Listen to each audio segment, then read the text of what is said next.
Morning students, a warm welcome to you all in online teaching session.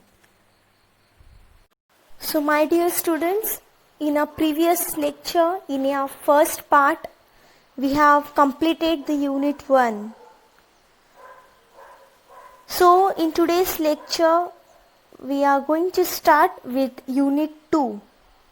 So for that purpose, you need to get ready with your English textbooks, your English notebook, and carry pencil and pen in your hand. So students, in unit 2, you can see chapter number 9.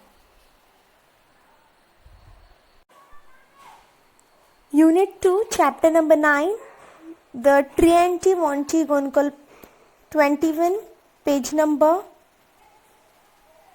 Just take out your page number 21 of your English textbook. So students, unit 2, chapter number 9, the tree anti wanti gongolop. So this chapter is very interesting one. But before starting this chapter, I would like to explain you all the meaning of tree anti wanti gongolop. What do you mean by this? Do you have any idea what is tree anti wanti gongolop? This tree anti wanti gongolop is an insect. Somehow this kind of insect it is, which is shown in this picture. So tree anti wanti gongolop is some unique name, you can say, and it is the name of an insect. So this poem, the tree anti wanti gongolop. So students, this humorous poem, the tree anti wanti gongolop, is written by the famous poet C.J. Dennis. So C.J. Dennis, he tickles the reader's funny bones and ushers laughter. So the main character of the poem is a very funny insect with a very funny name. So the tree anti wanti gongolop, it's a funny name. The poet describes its physical appearance, eating habits, and other activities. At the end of the poem, the poet surprises us by concluding that the insect is imaginary and does not exist. So, we are willing to forgive the poet for his prank. After all, didn't he make us laugh to our heart's content? So, dear students, let's try to understand the more about the poem with the help of your English textbook, page number 21. There is a very funny insect that you do not often spy, and it isn't quite a spider and it isn't quite a fly. It is something like a beetle and little like a bee, but nothing like a woolly grub that climbs upon a tree. Its name is quite a hard one, but you will learn it soon. I hope so. Try. Tree anti wanti. Tree anti wanti gongolop. So students, in the first stanza, the poet C.J. Dennis, he tells us that this is a very funny insect that you do not often spy. Spy means catch. You cannot catch this insect. It is very funny. And it isn't quite a spider and it isn't quite a fly.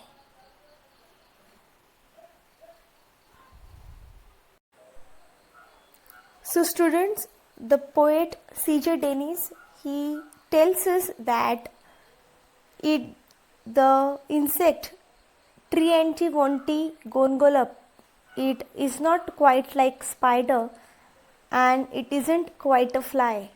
So these two are insects. These two are also insects. So he compared tree antivonti gongalap with spider and fly. That it isn't quite a spider and it isn't quite a fly. It is something like a beetle and like a little like a bee. So the poet C.J. Denis, it tells us that this insect tree antivonti gongalap, it looks like a beetle and also like a bee. Now beetle and bee, these both are also insects. But nothing like a woolly grub that climbs upon a tree. Now woolly grub. Woolly grub means what? What do you understand by woolly grub? Yes, woolly means covered with wool and grub means a worm-like larva of an insect. So woolly grub means the insect which is covered with a wool. So there is no woolly grub that climbs upon a tree. That means this insect doesn't climb upon a tree. Its name is quite a hard one, but you will learn it soon. I hope so. Try. Tree antivonti gongalap.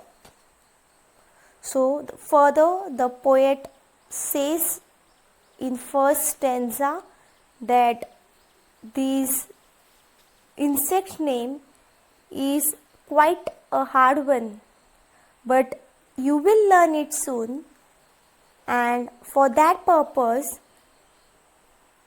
he has given the 3 pronunciations. So try tree,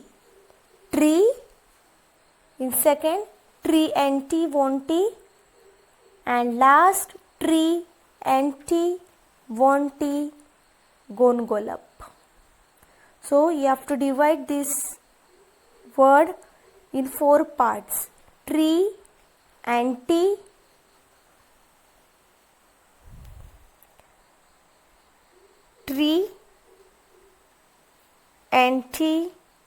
vonti gongalap. Now let's proceed to second stanza. Now let's proceed towards the second stanza. It lives on weeds and wattle gum and has a funny face. Its appetite is hearty and its manners a disgrace. When first you come upon it, it will give you quite a scare. But when you look for it again, you find it isn't there, and useless you call it.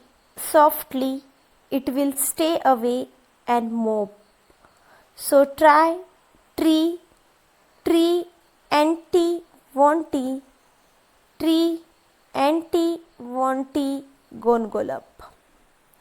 So dear children, in the second stanza, the poet C.J. Denis, he tells us that this insect lives on weeds and wattle gum.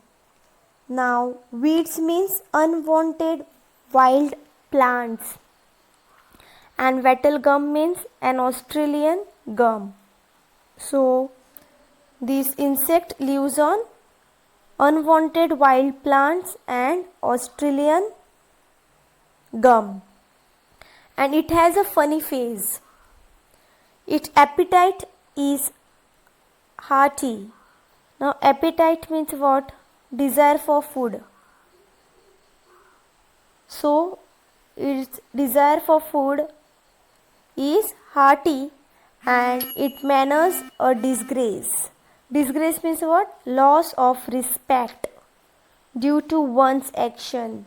So this insect is very funny insect, but it manners a disgrace. It has lost respect due to its behavior, due to its action. When first you come upon it, it will give you quite a scare. So if you see this insect anywhere, you will get scared of it. You will get fear of this insect. But when you look for it again, you will find it isn't there.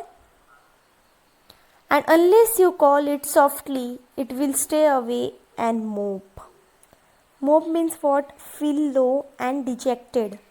So this insect, the poet tells that when you first see this insect, you will get scared of it, and when you look for it again, you find it isn't there. You will get scared too much to see this insect again. And unless you call it softly, it will stay away and move. If you will call it softly, if you will call in proper way, then only it will feel low. It will stay and mope. Mope means what? Feel low. And at the last, the poet practice us to pronounce this insect name. So try along with me. Tree, tree and tea won't tea, and tree and tea won't tea gone golap. So dear students, I hope so you have understood this poem which is given on page number 21. Now let's move towards the next page, page number 22.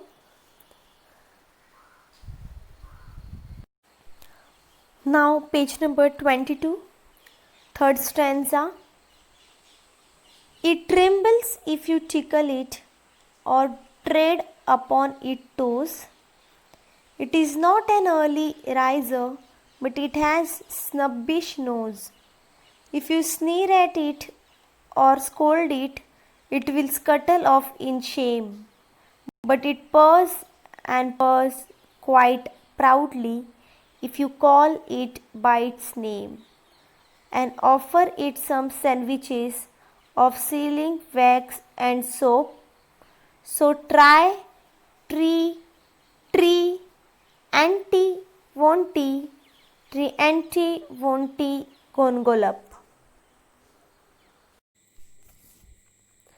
So students, in the third stanza, the poet further describes the insects. He says that if you will tickle the insect, then it trembles or it will start walking. He also says that the insect is not an early riser. Early riser means what? Early riser means the insect loves sleeping. But it has a snubbish nose. Snubbish means what? Snubbish means the insect is quite proudy. Snubby means the insect is quite proudy. And if you sneer at it or scold it, sneer means what? To raise the corner of the upper lip slightly. Sneer means to raise the corner of the upper lip slightly. So if you sneer at the insect or scold at it, it will scuttle off in shame. Scuttle off. Scuttle means what? Run hurriedly. It will run in the shame. But it purrs and purrs quite proudly if you call it by its name. So, if you call it by its name, the insect purrs and purrs. Purrs and purrs means what? The sound that cat makes. You might have heard the sound that cat makes by its legs. Purrs. Purrs means the sound which cat makes. So if you call the insect by its name, it purrs and purrs quite proudly. And offer it some sandwiches of sealing wax and soap. So the poet tells us to offer the insect some sandwiches of sealing wax and soap. So try, anti won't tea, Try anti wonty gon golap. The poet tells us to try the pronunciation of the insect. Try, try anti wonty gon golap. Now let's proceed to the last stanza, fourth stanza. But of course, you haven't seen it, and I truthfully confess that I haven't seen it either, and I don't know its address. For this isn't such an insect, though there rarely might have been, if the trees and grass were purple and the sky was bottle green. It's just a little joke of mine, which you will forgive, I hope. Oh, try, try, try anti wonty gon golap. Now, in the last stanza, the poet tells us that. So, students, now in the last stanza, the poet is very sure that we have not seen the insect. We have never seen the insect try anti wonty gon golap. He is sure about that because even he has not seen the insect. He has not seen the insect yet. He says that this was just a joke. This insect actually does not exist. This is not real. This insect is just the imagination of the poet. He says that this insect could have existed only if the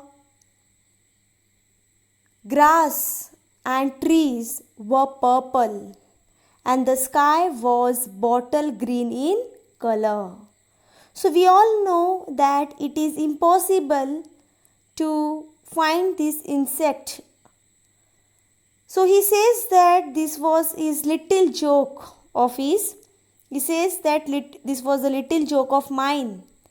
And further he concludes that he wants us to try the pronunciation. And he further says that this was a joke of mine which you will forgive, I hope, which you all will forgive me. I was just kidding, I was just joking. And he concludes that he wants us to try the pronunciations. The name of the insect, he says, oh try anti wonty gon golap. So my dear students, I hope so that you have understood this beautiful poem written by the poet C.J. Denis.